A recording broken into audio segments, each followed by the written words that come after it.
All right. So I think probably one of the last places that I want to go with this today is going to be discussing getting on your shoulders.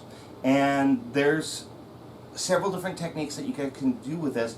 The first one is just doing a simple back roll, right? I'm keeping my chin tucked so there's no pressure on my neck. It's nice and even. Now, if I want to make sure that I'm getting all the way up onto my shoulders, I don't have any pressure on my neck. If I feel like I've got like a lot of facial congestion suddenly, and I'm getting into this position, that means I'm putting too much pressure on my neck. So what I'm going to do is I keep my chin tucked, and I'm going to extend my heels up to the ceiling. So I put my boot on, boom, and I really stretch up. I can even fire my glutes to get myself really, really high up there, right? And this, again, a lot of the point of this is for one, getting used to this. If you guys want to, you can sit here so you can get comfortable getting smashed. This is a good thing to just kind of breathe and just be uncomfortable for a moment, right? But again, when I'm getting into that position, neck injuries and knee injuries are going to be your two most common jiu-jitsu injuries. I have both. And so I can certainly vouch for this, and I think everybody who ever does any type of submission wrestling knows that that's where your injuries are going to happen. But you know, actually practicing this is one of the ways that you're actually going to prevent yourself from having those injuries, at least for the neck and shoulder injuries. So we get up. You know, sometimes we will do this guy where we practice putting on a triangle and projecting or whatever. But again, a lot of that point is trying to find that point where we're up on our shoulders, right? And the next progression onto this is to touch our toe over. So what I tend to do is when I roll back, I will actually roll back at a slight angle, and I'll maintain that straight back line. So here, I'm going to center myself on my mat line here, and when I roll back, you see my toe is touching that mat line. And then I'll switch to the other side. Look, I'm touching the same spot, right? So I'm not going straight back. That's kind of the key, and I'll go ahead and do one here for you guys so that you can see it, is that I will, boom, now I'm facing kind of this way so that I can come back on this shoulder and touch this leg on that mat line, right? So one of the things that I'm doing here is since I'm grabbing my thighs, I oftentimes, whichever shoulder I'm going on, I will actually lift up this, and so that I have this nice little platform here for me to roll back onto. It might be a bit of a bad habit. I can do without, right? But it kind of, by putting my arm out or bringing this shelf up, whichever way I do it, and yes, I've done it both ways, is it kind of cues me where my weight should be.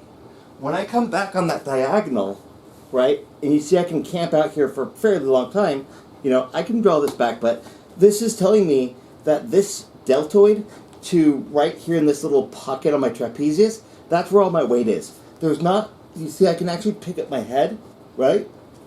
There's no weight on my neck.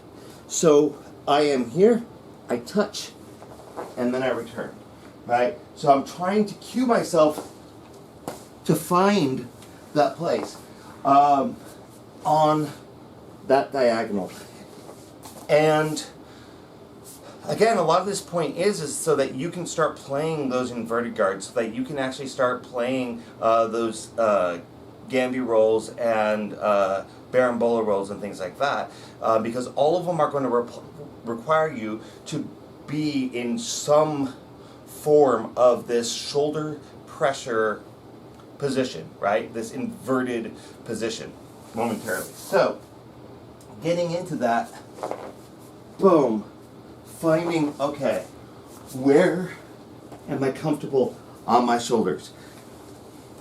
So progressing that, we can now start to roll all the way through. The pieces are already there. You just finish it, right? And for right now, I'm just going to go backwards, okay? You might try going forwards, and I'll show you that in a second. Boom. Boom. Right, nice and easy here. Okay, so if you're struggling with that, you might find going forward to be a little bit easier. So I'm just going to take my arm and I'm going to put it between my legs and just bring my shoulders over my head. Arm to my legs or to the side. Since I'm going more forward, it's probably going to be more to the legs. And I'm just coming forward. And then I can put them together. Back and forward. Back and forward. Right? So, once you've got, straight back done with those leg extensions and whatnot, and now we've got the angles going, now we can start working on side movements. And this is probably one of the hardest ones for people to learn. The Gambi might also be, but, and I've seen it taught very, very different ways. One way is we get into this butterfly stretch position, and you can take your hand to the back, and then we fall onto our side.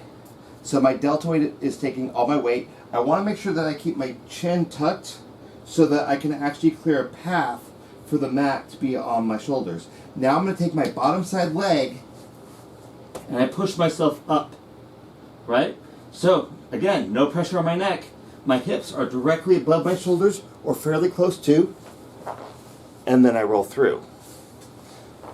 Drop my shoulder, push off, roll through. And I don't know, for whatever reason, this is a technique that I ended up getting relatively naturally. And I don't know, maybe it's because I saw it as being important when they were trying to teach it to me, and so I just practiced the hell of it, probably because I'm a show-off and because I thought it was fancy, so whatever. So I tuck behind, and eventually you get to the point where you need very little push-off from that trailing leg, if any at all. And the way that my coach kind of teaches this one is he will go here halfway through and then sit through, right? So I drop an arm, get halfway, and then I sit. Drop an arm, halfway, sit. And you'll see that I just did everything with my left arm drop, so why don't I go ahead and go right side? So I'm going to drop my right arm here and sit. And if I wasn't keeping having a camera on here on the mats right now that I have to worry about, I would probably go bump. But you see that when I alternate sides, I keep coming closer to you guys. Okay? So again, that's going to be your next kind of levels for the shoulder rolls. If you can get the full lateral shoulder roll, do that. If you can get the if it's easier for you to get to the halfway point and then just sit forward, do that.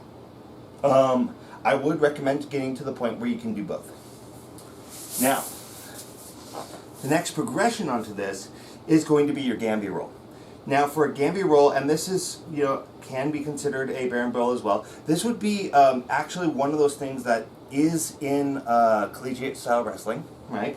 But I feel like in some competitions you wouldn't want to do it because both shoulders do touch the mat at some point in time, and if the ref is being a dick and he just like, well, that's a pin even though your opponent wasn't even touching you at all, whatever. So, the way that I'm going to do this is I'm going to take my hand, I'm going to put it down here by my opposite thigh, and that's going to drop my shoulder to the mat. So here is my post, and what's going to end up happening is my legs are going to go around the post, and the weight starts here on this shoulder, and it's going to move across my shoulders onto the opposite shoulder. So I drop through, boom, all the way around. Okay, so you guys can get a better view, I think. Right? So, same side. And so I shouldn't, again, if you're feeling like the sudden congestion in your face or you feel like an electrical signal going through your body, that means you put too much weight on your spine. Don't do that. So take your time with this, guys. Look, I don't have to rush any moment of this. Boom. Boom. All right, so let's get you over to the wall really quick. Yes, the sound effects were necessary. Okay. And we'll see if I can do this one with my bad knee. I might not be able to. So I'm going to get my ass fairly close to the wall. And I'm going to bridge up. Now, so all my weight's, again, on my shoulders. And I'm going to keep my chin tucked. And I want to keep my weight, my pressure going towards the wall at all times. The tendency on this one is for people to actually push off with their legs and then they can't find the wall and they go flying, which might happen to me today because it's been a while since I've done this. So what I'm going to do is I'm going to take my head and I'm going to put it under this thigh as I step this leg over. I feel like I can get a little closer here. So right here is where people tend to push off too much and they lose the wall. Boom. And this goes back. You saw me struggling a little bit because my body's a little wonky right now. But as I'm going through that roll, I am trying to keep a single point of contact in the mats. When I feel like I can't get through it, think to yourself, where am I feeling the mat pressure? Am I feeling it spread across both shoulder blades? Am I feeling it too far down on my thoracic spine? This is another problem I see people do, is they'll get like this high. So you see I'm on my mid-thoracic spine. I'm not up on my shoulders. Oh God, I can't even step around, right? So get high, get all the way up, try to find that single point of contact so that you can get that roll around. Right? It was a little bit wonky. I apologize if that wasn't the best demo of that particular technique. But it's been a minute. So, yeah, that's pretty much what I've got for you guys as far as mat mobility goes. But I want you guys to be kind of keeping it in your mind, especially since this is all stuff that you can drill by yourself. And once you start getting, especially shrimping down a lot better, reverse shrimping, which is you just reverse the movement, you dig in with your heel to pull yourself forward and drive your hips forward, right? The concept's going to be generally the same, and I've demonstrated that one before as well. So, the more you can be mobile on the mats, if you haven't studied mat mobility, you haven't practiced all the stuff that I just showed a whole lot, and you're not doing it in your rolling, you might see a ginormous leap in how well somebody can control you, and how much better you get at actually setting up submissions and learning new stuff because you've been practicing this mat mobility. So guys, put it into your day-to-day routine. You are going to get so much better if you do. All right, talk to you guys later.